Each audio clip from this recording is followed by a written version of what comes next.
Like at vídeo. this stage, you're holding your phone up, a cell phone, and you're filming what you're seeing, correct? Yeah, I believe that was shot on a Galaxy.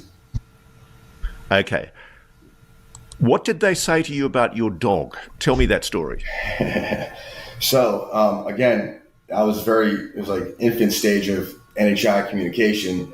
And, I asked him to land, and then I instantly got this thought response back in my brain saying, we'll land, but only if you put your dog away in the crate. And then that's when something ejected out of the bottom, and then you could see it slowly, coming down until it just started to get closer and closer. And then, once it got in proximity of me within 100 feet, as it was closing in, it did something to me that affected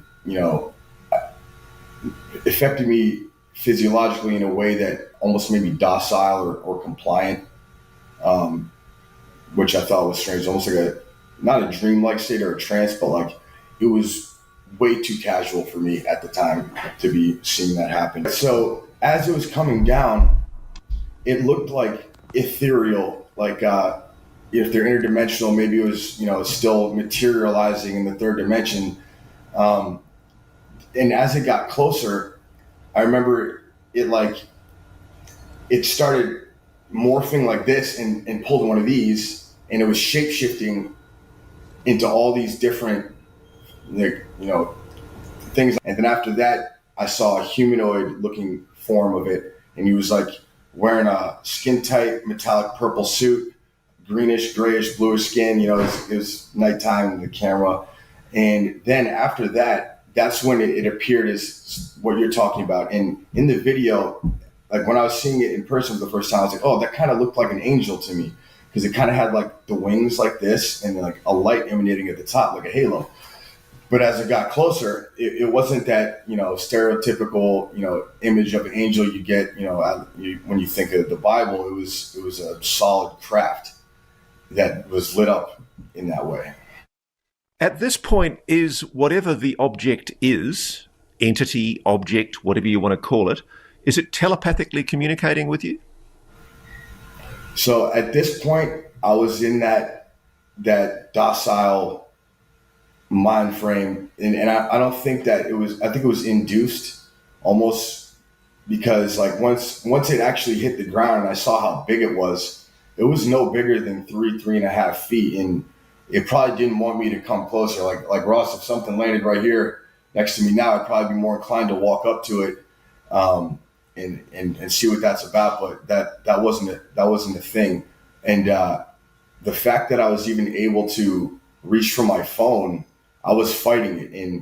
And some of those shots are very shaky. I actually had reached for both phones, and I was trying to see which one looked better, but it wasn't.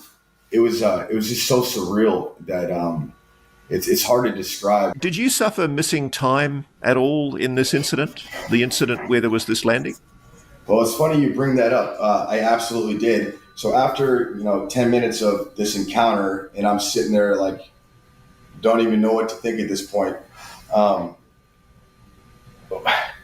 It was just abruptly, I was like, I'm tired now. While this thing is sitting right there, I was like, all right, I think I need to go to bed. And I have a detached workshop on my property, with my rocking chair in there. And I was like, while this thing was there, I did an about face, took myself into the workshop and sat down in the rocking chair. And, before I fell asleep, or the last thing I remember, I thought I saw something peeking through the window. Maybe it was my mind playing tricks on me because of what I just saw, and I was the shock and awe factor. But I fell asleep, and I woke up in my house, 150 yards away, on my couch. Nonetheless, my dog was still in the crate, which is I would never leave him there if I was inside. And it wasn't until I confided in a close friend of mine about that experience, and he got the play-by-play. He was there since the beginning. Thank God for that guy. He's like, well, look at, like, do you have any weird marks on you? Because he's the UFO. He's more UFO hunter.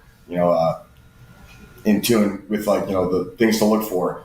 And I was like, okay, yeah, that's a good idea, because my leg hurts. And I look down and I have this shaved circle on my leg, and there's 3 pinholes in it in the shape of a triangle. And even to this day, there's no feeling in it at all. Hair doesn't grow on it. And I've had 3 missing time episodes. And every time after I've shown up with a new mark next to the other one, it's kind of going in like a U. Wow. And I had a strange dream that night. I don't know, somewhere between me in my workshop and, ended up on my couch, I had a strange dream about actually being with 7 or 8 people on a craft. And then this is a dream, I'm not saying that I did this. I mean, who knows? But in the dream, we were looking for crafts that were buried on Earth, that were like ancient or being hidden. And these 7 or 8 people, these beings on the craft we're on, those beings were looking for specific people that could open the doors to them with their minds. I think that they're interdimensional beings, if there are layers to this reality and we're sitting in the 3rd dimension, the 3rd density, we wouldn't be aware, with our physical senses, of these other dimensions that could be sitting right on top of us. Things that we do here, could affect their world or in their dimension. I woke up with those strange marks, and it was almost like an inoculation, it was like needle holes, and maybe it was them hitting me with something, so I could be around them in the future. Who knows? But I did get sick after that first occurrence. I got sick with a pneumonia, and I'd never had a pneumonia before that occurrence. So, had you been fasting in the period prior to that encounter? Yes. So back to the download. I was fasting. I was trying to just detox my body, and you could think clearer, and you just get all the poisons and junk out of your body that we consume daily just from being American. So do you think that was relevant to why you had the encounter you did? I don't think that because I fasted, they came and landed. I think they landed because I, was agitating them. You goaded them to, yeah. I was daring them to do it. But I think that does play a role in psionic, abilities and your cognitive functions. Ask anyone who's ever fasted for a couple of days, at the end of it, you're feeling better, you're thinking clearly. Was there any smell or noise while you were watching these entities? So the time when it landed, with the chicken present, there was a strong smell of it kind of smelled like frogs or like pneumonia. It kind of smelled like a pneumonia, swampy, and I'm not near a swamp at all. Então tem muita coisa aí do relato do Mike Batista para falar, né? Muita coisa importante aí. O Mike hoje é um ex-boina verde, né? Militar do exército americano, e hoje ele é contratado da Skywatcher. Os bilionários contrataram ele para evocar as naves, e ele já tem imagens muito melhores de naves descendo. Essas imagens que são mostradas aqui são imagens de 2023, quando o Mike ainda tinha acabado de sair do exército, ele estava entendendo ainda o que estava acontecendo com ele. E essa é uma das primeiras imagens que são feitas. Depois ele já foi procurar outras pessoas e tem imagens muito melhores. Algumas ele mostrou lá nos Estados Unidos, em que certamente vão vir a público em breve aí, tá? E aí o Skywatcher tá fazendo o quê? Pega o Mike e mais outros psionicos que eles têm, contratados, e as pessoas se concentram, fazem protocolos meditativos, e essas naves descem e eles registram isso, e já tem essas naves que estariam pousadas numa praia, e a Skywatcher ainda não divulgou esse material. Está acontecendo uma coisa muito estranha na Skywatcher. O diretor da Skywatcher, ele foi contratado pelo governo americano e ele já anunciou a saída da Skywatcher. Então ninguém sabe o que vai acontecer. Parece que o Departamento de Defesa americano simplesmente está pegando aquela instituição que era privada e ela está tornando pública, está comprando todo mundo, tirando da organização, para que isso não venha à tona. Isso pode estar acontecendo, né? Tem algumas coisas interessantes aqui no relato do Mike. E é claro, tudo que é da Skywatcher ele não pôde falar na entrevista. Várias vezes ele foi perguntado sobre isso e ele não pôde falar. Ele só pôde falar dos encontros que ele teve como indivíduo, com uma pessoa, ele sozinho, né, ou com outras pessoas, mas coisas que ele fez de forma particular, não como contratado da Skywatcher. E aí o seguinte, né? Por que o Mike tem essa porta aberta? Eu conversei com ele nos Estados Unidos e eu não tenho dúvida disso. O Mike tem trauma de guerra, né? E o veterano que tem trauma de guerra, qualquer pessoa que tem trauma não é só trauma de guerra. Qualquer pessoa que tem trauma, ela vira um portal para esses seres aí e começam a atormentar. O Mike não acha que está sendo atormentado, isso que fique bem claro. Ele acha que os encontros são positivos. Eu não acho, eu tenho opinião diversa, tá? Eu acho que ele está sendo parasitado por seres negativos que estão se conectando a ele. Aqui na imagem dá para ver algumas coisas, né? A imagem os fenômenos são muito pequenos, estão de longe, de noite. Nem tão longe, né? Mas 30 metros à noite você já não vê nada. Aqui são os orbes, né? Então, orbe... Uma coisa interessante, o orbe, ele se materializa num ser. Esse orbe e isso eu já tinha comentado no começo, né? Sempre vem um fenômeno de luz, e esse fenômeno de luz, ele se transforma num ser, né? E aí esse fenômeno vai descendo, né? Aqui já está próximo ao chão, dá para ver algumas características aqui de objetos, enfim, que estão pelo chão, etc. E aí o que era um orbe vai virando dessa forma aqui, né? Então o que era redondinho, e dá para ver que ele é bem redondinho aqui, apesar dessa resolução ruim, dá para ver que é obviamente redondo branco. E ele vai virando de branco, vai virando uma coisa branca com violeta, e vai virando uma forma diferente, né? E aqui dá para ver ele mudando de forma, nesses quadros aqui, ó. Aqui fica como se fosse uma gota, ó. E aí ele fala como se fosse um anjo, né? Que ele teria visto uma criatura humanoide com uma espécie de asa. Enfim, isso me lembra muito o ser que eu vi no Atacama, lá com o pessoal da Católica do Chile. Lá na Laguna Serrar. Lá no Atacama, lá no Chile. E chama atenção a cor violeta. As asas do ser que eu vi também eram brancos com violeta. Se pegar a imagem que está lá no meu Instagram, vocês vão ver. O corpo do ser era mais para branco, mas as asas eram de cor violeta.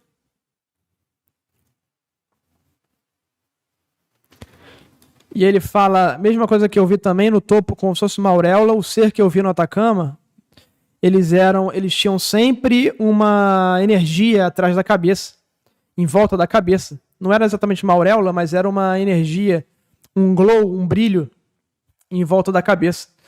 Nesse ser do anjo que eu vi, que seria uma fada, um anjo, enfim, o apelido que a gente deu na época, ele era vermelho.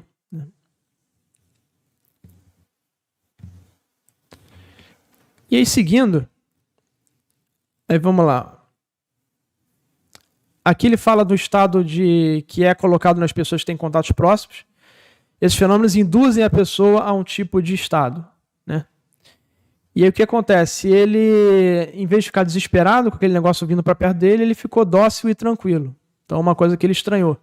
Ou seja, os seres induzem comportamento na pessoa.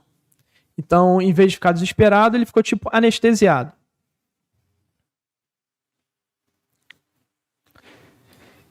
E ele talvez, corajoso, né, de guerra e tal, ele teria se aproximado do que ele fala, mas ele não conseguiu. Ele não conseguiu ter nenhuma reação a não ser ficar parado ali naquele momento.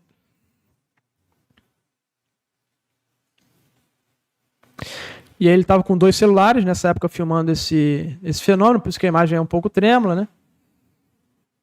Ele fala que foi um Samsung Galaxy que ele fez. E aí pergunta do tempo perdido, né? Se ele teve algum missing time, que é o que as pessoas têm. Às vezes a pessoa acha que passou 5 minutos, mas passou 2 horas. E aí ele, nessa anestesia que ele estava no corpo, ele, em vez de ficar olhando, ele dá meia volta, ele para de olhar, o negócio está lá, ele dá meia volta e vai deitar no sofá para descansar.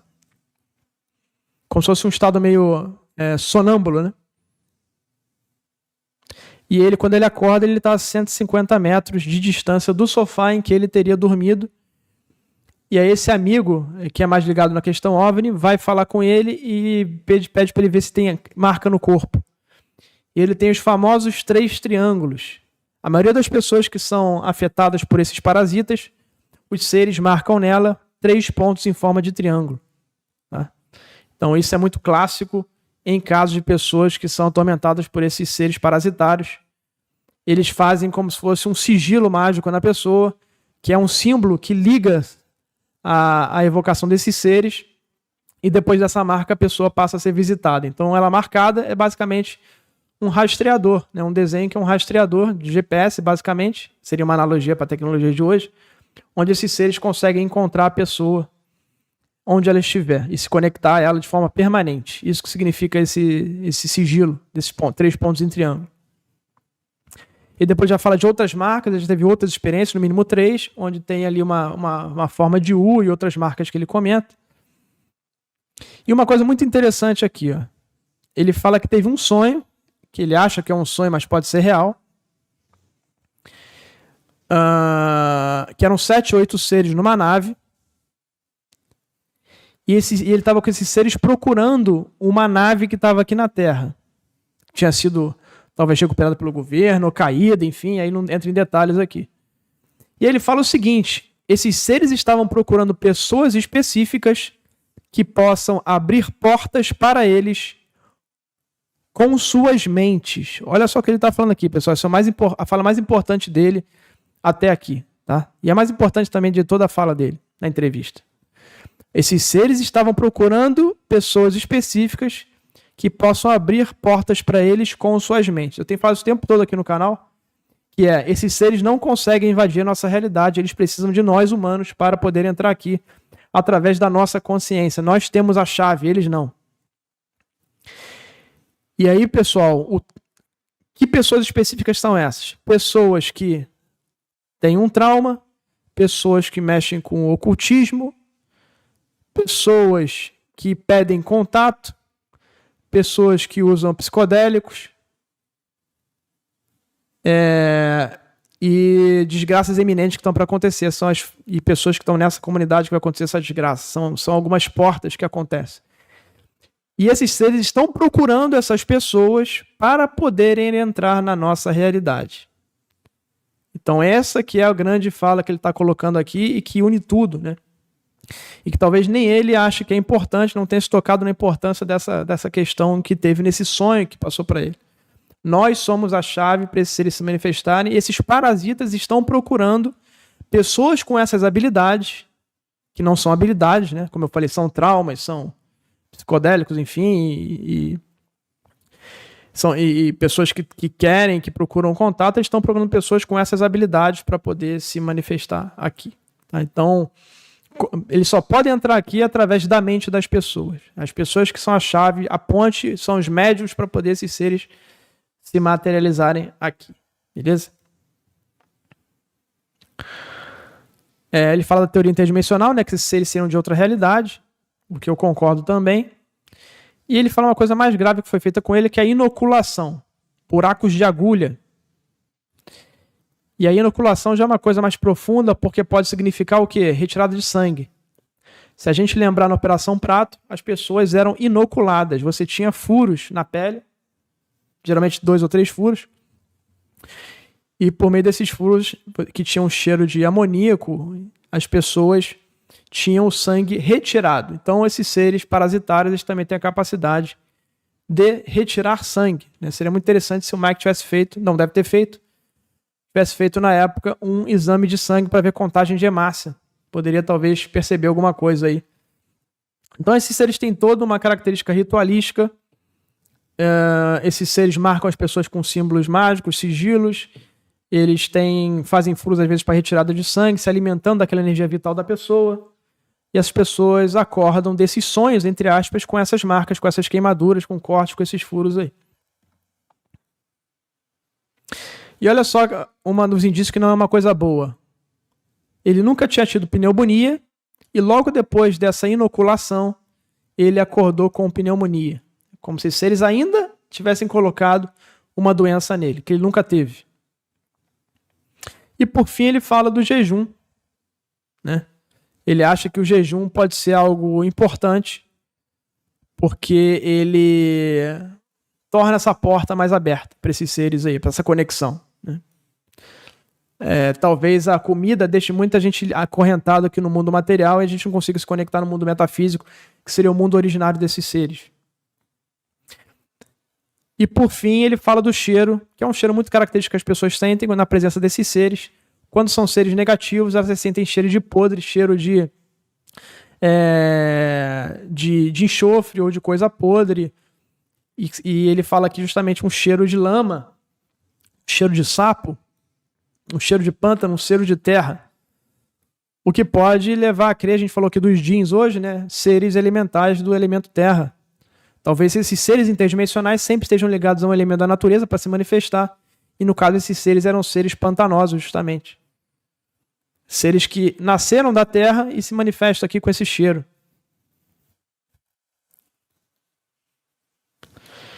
Então, tem tudo esse cheiro aí dos seres que o Mike Batista tem se conectado, tem tudo para ser seres negativos aí, na minha opinião, por conta das características aí que ele comentou. Talvez ele, vou começar com ele, mas talvez ele nem tenha se dado conta, né? E acho que não se deu mesmo, né, sobre isso. Deixa eu tirar o vídeo aqui, ó. Acho que deu interferência aqui. Beleza. Então talvez nem o Mike tenha se dado conta que talvez possam ser seres negativos que estejam usando ele para poder se manifestar.